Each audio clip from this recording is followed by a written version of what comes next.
The IMF is projecting weaker growth and a wider fiscal deficit for the Arabian Gulf region, warning of a rundown of financial buffers in most countries in 5 years if they do not improve their finances.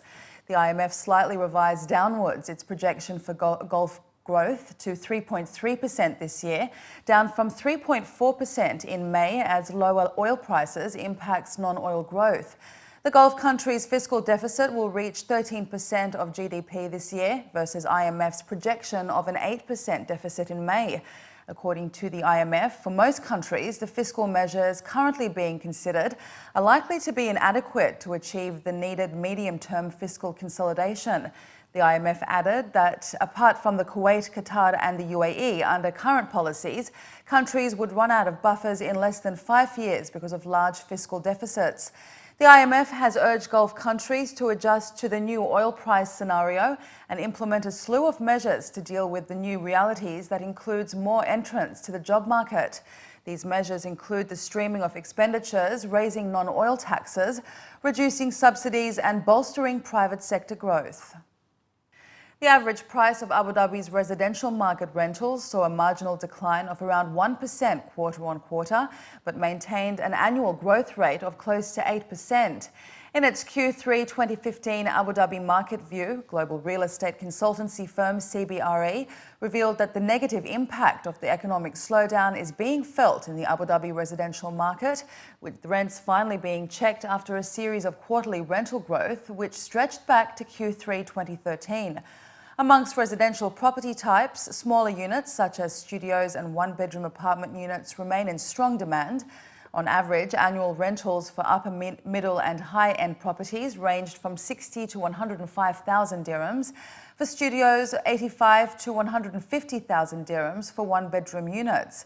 In comparison, the rental prices for inferior housing units and those situated outside the tertiary locations ranged from 30 to 50,000 dirhams for studios and one-bedrooms respectively. The difference in price is attributed to a combination of factors, including quality, location, facilities, and the proximity and accessibility of residential schemes to key commercial and social centres. According to CBRE, the Emirate will see around 8,500 new housing units per annum over the next 3 years, in contrast to the 11,000 units which have been completed annually over the past 5 years. Nakheel announced earlier today a net profit of 3.61 billion dirhams for the first 9 months of 2015, an increase of 1 billion dirhams or 39% on a profit of 2.6 billion dirhams in the same period last year. According to the developer, the increase is almost equal to Nakheel's 3.68 billion dirham profit for the entire year of 2014. In a statement, Nakheel attributed the increase to a continued strong performance by its development business, with ongoing handovers of properties to customers. Nakheel chairman Ali Rashid Luta stated that the company's growing retail, leasing and leisure businesses also contributed to the overall financial results for the first 9 months of 2015, adding that the company have announced more than 3.1 billion dirhams worth of construction contracts in the last 3 weeks alone, highlighting its commitment to contributing positively and effectively to Dubai's real estate sector. The Department of Economic Development in Dubai, in partnership with strategic procurement company Tejari, has launched an electronic platform for all procurement and contract procedures relating to the DAD and its agencies.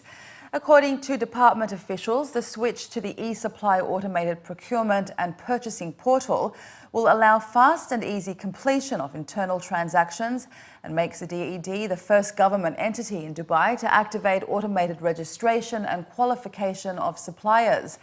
The new platform has an integrated process wherein procurement and contract procedures are unified, and it will contribute substantially to the e-transformation of services across Dubai. Commenting on the announcement, Abdullah Hassan, the Executive Director of the Shared Services sector in DED, stated that the new system aims to bring our contracts and procurement management to e-supply, the central procurement system of the Dubai Smart Government. He added that access to data and information in the system will be provided to all stakeholders and companies dealing with DED and its agencies in due course.